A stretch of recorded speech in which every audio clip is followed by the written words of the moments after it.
So welcome friends. Today we will learn about decorator pattern. So decorator pattern is a structural design pattern.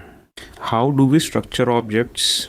What best we can do in the way we structure objects to achieve the best functionality that defines a structural design pattern. It is used to dynamically add functionalities to an object at runtime.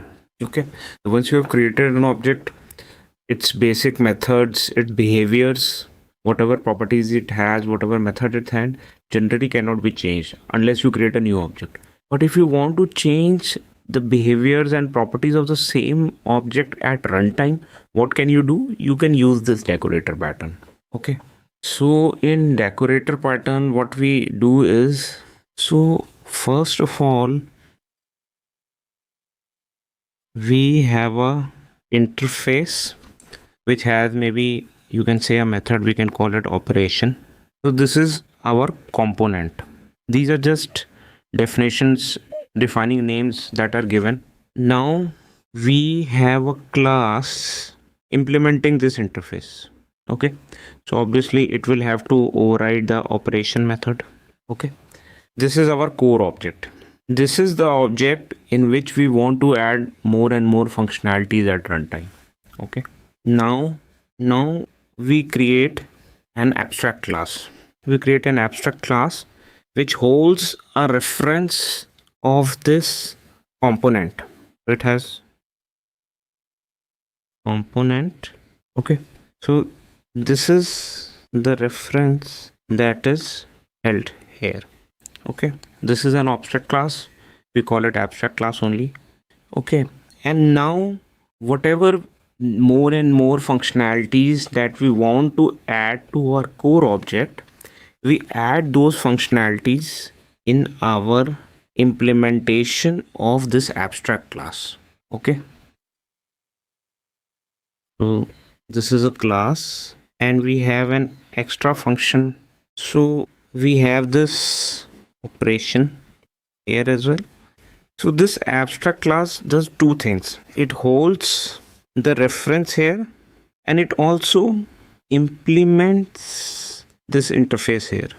This class also implements this interface.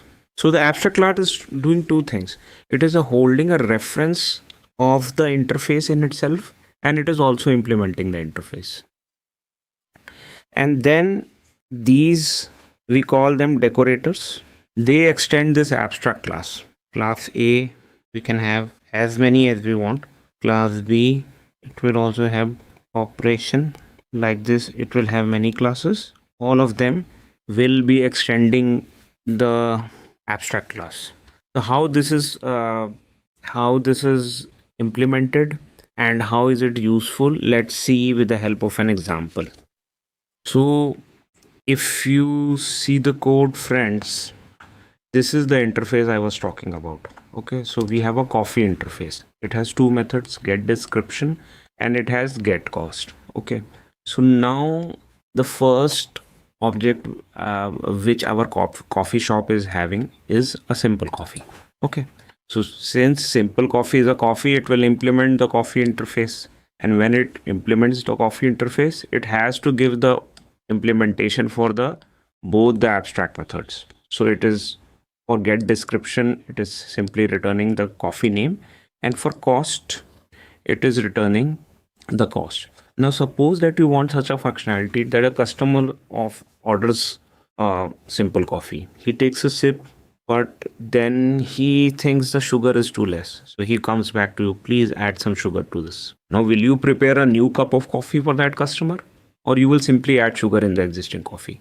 And maybe he comes, please add some more milk in this coffee. So there can be n number of requests. Maybe he adds, please add some hazelnut flavor in this coffee. Please add this, please add that. So you have to repeatedly update, and whenever these things are happening in this object-oriented world, this description should change and this price should change. Now you don't want to create new objects. What you can do is what we are about to see. So first we saw the interface, then we saw the BasicCoffee, which implements the interface.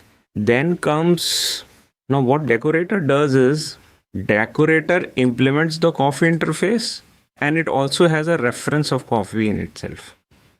So two things the Decorator does. So it is also implementing the interface. It is also having a reference of the coffee. So to set the reference of the coffee in the constructor of the Decorator, you need to pass a coffee object. And since it is implementing the coffee interface, it will have to override these methods. So here it will simply call coffee.getDescription. It will call coffee.setCoffee, the methods of this class. Now it is time to implement your decorators.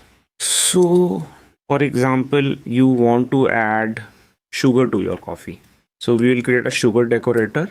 It will extend the basic coffee decorator because we need to see that coffee decorator is an abstract class. It cannot be instantiated. So this sugar decorator will extend the coffee. It will also create a constructor. Its constructor will also take the coffee object, and it will pass the coffee object to its superclass. Okay, and so it is getting this coffee reference from its superclass only, this reference only. Okay, and whenever it is required to call the get description, it will call the description of the superclass, but it will add some extra things from itself. So it is calling the description, get description of the superclass, but it is adding some sugar on itself. In cost also, it is calling the cost of the superclass, but it is adding some cost for itself for adding sugar. Similarly, we have a milk decorator. This will also do the same thing. It is also extending the coffee decorator abstract class. It will also pass the coffee object to the to the parent constructor. And in the description, it will add some things like milk. It will add the cost for adding milk as well. Okay, this way we can create n number of decorators in our code. Okay, so let's see this working of this code with the help of an example. So you can see here we have created a coffee object, simple coffee, but we have referenced it with the interface, not with the simple coffee. We are calling it coffee. Okay, because we want to use decorators. So when you will get the description of this, you will get simple coffee. Okay, when you will try to get the cost, you will get the cost of simple coffee. But now you want to add some more milk into this existing coffee only. So when you can pass this coffee object here in the milk decorator constructor to get a new updated coffee. What you're doing here is evaluate expression. Now you are getting a new updated coffee. Now if you check the description of this updated object, what you will see, simple coffee, existing description is there, but some more things is added, like milk is added. And if you do similarly, if you do get cost, you are getting 70, 50 for the simple coffee and 20 for the milk. Okay, so now you can refer this new object with the same reference only, or you can change it. It's up to you. It's your choice. Okay, so when this was for this simple coffee. Now when we print description and cost, we are getting simple coffee plus milk. You see previous one. So you see previous one plus something extra. And for cost also previous one plus some additional 20. Similarly for if we now pass this coffee into the sugar decorator, what we will get, let's see. So we are getting simple coffee. We are getting milk also because you have already decorated it with milk. And then we are getting sugar, you see, and that is same for the cost also, 50 plus 20 plus 10, 80. So we are decorating. You can pass many more times if you want. Suppose they added sugar, but you still feel the sugar is less. Okay, so what you can do is you can decorate one more time with sugar. Okay, we are decorating one more time with sugar. Now if we see this code, till here we already saw you already added once sugar, but you still want more sugar. So now if you execute, you see simple coffee, milk, sugar 2 times, and it had updated a cost also sugar for 2 times. So this is how we implement decorator pattern and how is it useful for us. And it is a very important pattern. You should learn it thoroughly. So welcome friends. Welcome friends, today we will learn about the adapter pattern. Adapter pattern is also another type of structural pattern that allows two incompatible types to work with each other. So it acts as a link, so it acts as a bridge between a legacy class and a new class which wants to use the legacy class without modifying it. Whereas upfrontly it is not possible to use the legacy class, so the adapter pattern comes in between so that the legacy class can be used by the new class without modifying it. For example, you have, let's take an example of a USB type C charger and a USB type A port. You want to convert your you want to use your USB type C charger with the USB type A port. So what you will have to do, you will have to plug the type A adapter on top of the USB type C charger, then only you will be able to use it with the USB type A port. Similar is the use case for the adapter pattern. For example, let's take an example. We say we have an old charger. Okay, so this has a method charge with 2 pins. This is a 2-pin charger. Okay, and you have a port which is new port. It charges with 3 pins. Charge with 3 pins. Okay, so obviously if you will want to use the old charger with the new port, it is incompatible.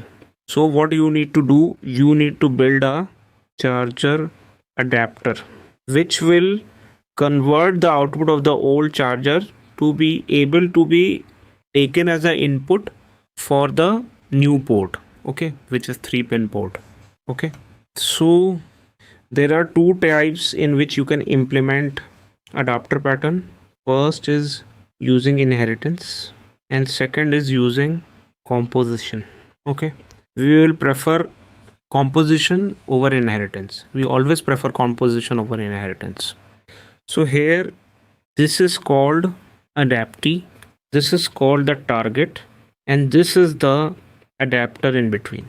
Okay, so in using inheritance, what you do, the adaptee implements the target interface, but in using composition, the adapter has the instance of adaptee. It is more flexible. So this allows legacy code to be used with modern interfaces. It gives us flexibility. We don't need to modify the old code. Increases maintainability. Basically it incompatible interfaces can connect to each other, and it supports decoupling. So basically the calling code, which is our client, which is the port, is decoupled with the called code. So there is a good amount of decoupling present. So let's see with the code example now. So here we have the code with us. So we have this, let's refactor this. So we have this old charger class.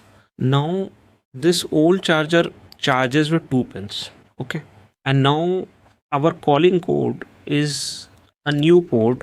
It requires to charge with 3 pins. So how to make them compatible? Either we change this old charger class or we change our new port. We cannot change our new port, we have to change this old charger class, but this is an existing functionality which we don't want to change. Then what you can do, we can create a adapter in between these two. So how will we create an adapter? We'll create a port adapter. It will implement the new port interface. So this is our new port. It charges with 3 pins. So we need an adapter in between our old charger which charges with 2 pin and this new port which charges with 3 pin. So what we'll create is we'll create an port adapter class. Okay, so it is implementing the new port interface, which is this interface which has a charge with 3-pin method. So this port adapter class is implementing the new charge with 3-pin interface which is defined in this which is defined in this charge with 3-pin interface. Okay, so it is implementing that, but it is also holding a reference of the old charger.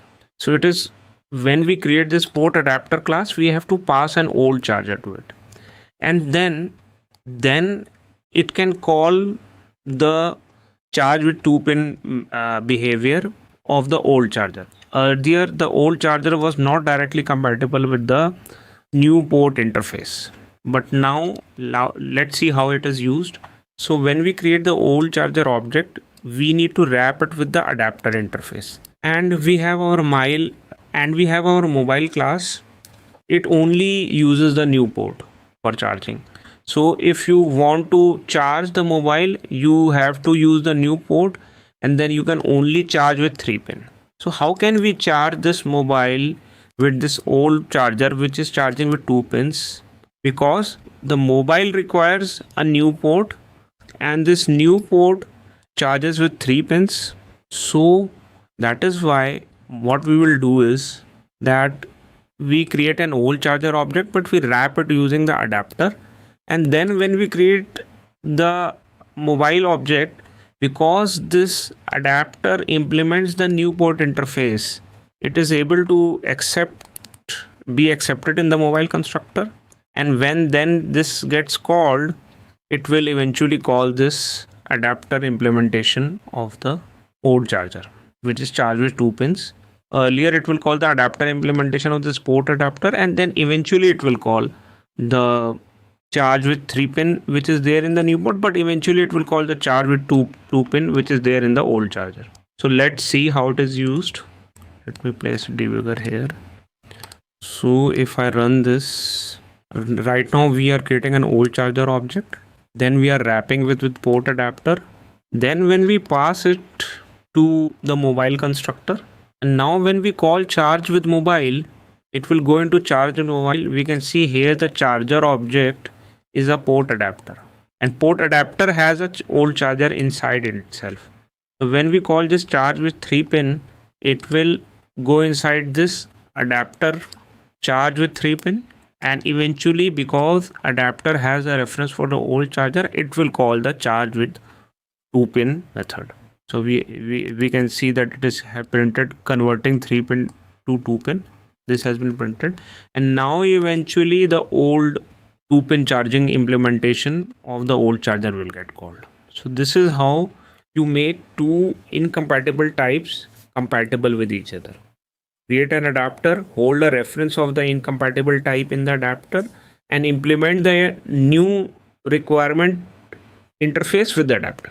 And then in the implementation method of the adapter, call the old legacy method of the class that you have injected in the adapter. So this is the pattern, how you make incompatible types compatible with each other without modifying the source code of the legacy old class or the incompatible class. So continue learning, continue watching.